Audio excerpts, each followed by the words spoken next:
What the hell?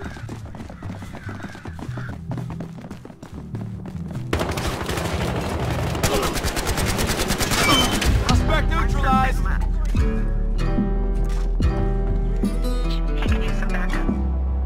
Well done. We have a hostage. Cover that officer. Hands behind your head. Welcome, guys. My name is SoulMountain64, and no, your eyes do not deceive you. That person was wearing a dinosaur head. It's one of the gadgets that you can equip, and it doesn't actually do anything, at least on the version you see me playing here.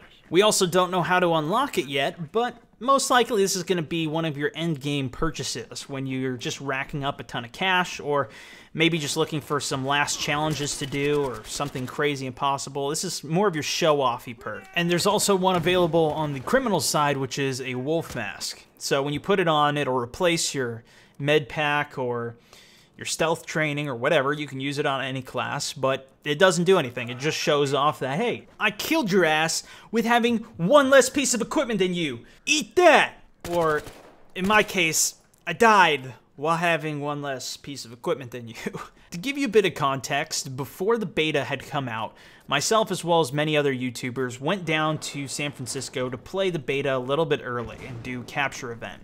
One of the things that we got to see there was go up to another room where we got to preview this game mode as well as Riptide, one of the new maps that we were able to see kind of just 3 screenshots of previously, and I'll showcase that in another video, my next one coming out soon. This gameplay is featuring the game mode Rescue, which is essentially kind of like your throwback to Battlefield 4 Defuse, CSGO, Search and Destroy, etc. But the twist is you're going after, instead of to plant a bomb, you're going after to rescue a hostage that the criminals are holding. Now, there's 2 different ones. You only have to save one. The other guy, you know, let him die and all, but just need to bring one of them back, and you'll end up winning the round for your team if you're on offense. If you're on defense, you have to wipe out all 5 of the players. Or, of course, not allow the offensive team to rescue one of the hostages. And just to clarify, the hostages are not actually players.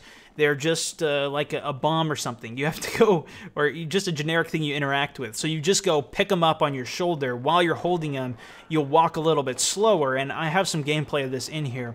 And while you're carrying them, you walk a little bit slower and you got to run them out. Now, there's another competitive mode, Crosshair, which I made a video about a while ago. We weren't able to actually play any of that, which was a bit unfortunate. But with that game mode, you're essentially going 5 versus 5, and if the VIP dies, the round will end. In this, everybody has to die for any of the rounds to end. Or, again, bring one of the hostages back. Now, this felt extremely competitive, and I liked the pace. It was very quick between the rounds. One of the things, it was kind of irritating trying to choose your classes when I was playing this, but I did eventually find out you can change it while you're dead, which was a really nice feature. But it feels a lot more fast-paced. I think that was one of the reasons that Battlefield 4 Defuse was not popular at all. I tried to play that all the time because I love doing my YOLO series and that, but it just didn't work out. This one, especially on Derailed, which was the only map we were able to preview this on, it was so close quarters. You can tell just from the gameplay, this map is tiny. Now, we only played it for this game mode, so who knows, maybe on Conquest this thing is giant. But in terms of this, I loved the close quarter feel to this. I think that was something else that Battlefield 4 couldn't quite capitalize on.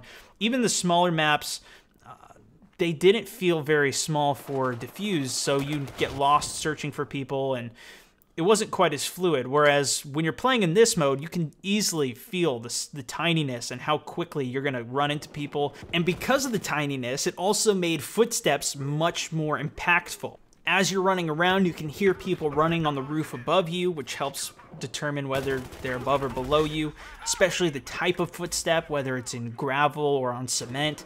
Plus, just the fact that there's so much quietness on the map, because it's not just a total battle. And this is something that I liked about Defuse, but it wasn't, again, it was a larger map compared to these, at least this one, so it wasn't quite as useful. Plus, you can start using stealth training, which that can come into play with the professional class, and I think we're going to be seeing a lot more of that, especially when people are being really competitive like we were in this.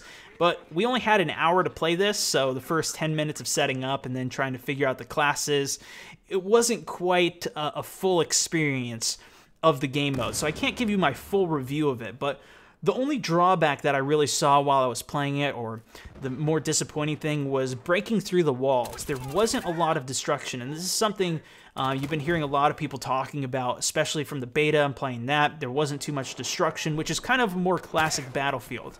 There is some, but in terms of blowing holes through walls to create your own route to get the hostage out, I wasn't seeing that, and that was something that I personally love to see. Now, maybe this is because of limitations as well. This map might be giant on Conquest, and they don't have the capacity to make it on all of these smaller facets, but it also makes it more competitive when you don't have unlimited things to break and go through. You have to follow kind of straight guidelines. That's what, kind of like CSGO, you know what routes people are going to take. It lets you learn and kind of find the best strategies and things like that.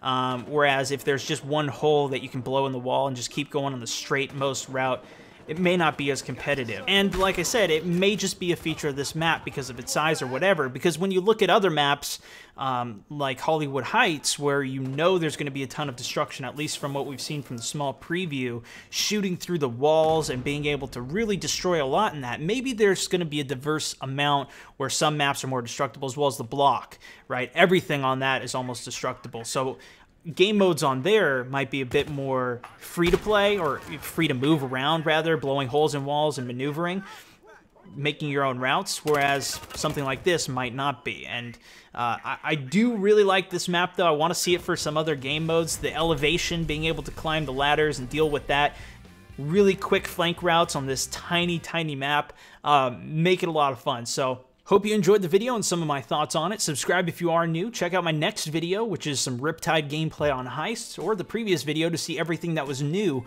on that final patch that they released after the previous beta. If you're sick of commentaries and want to hear something funny, check out my recommended link with a YOLO on the Battlefield Hardline. Some hilarious Battlefield I know you're going to enjoy. Thanks so much for watching, and I'll see you in the next video. This is StoneMountain64, signing out.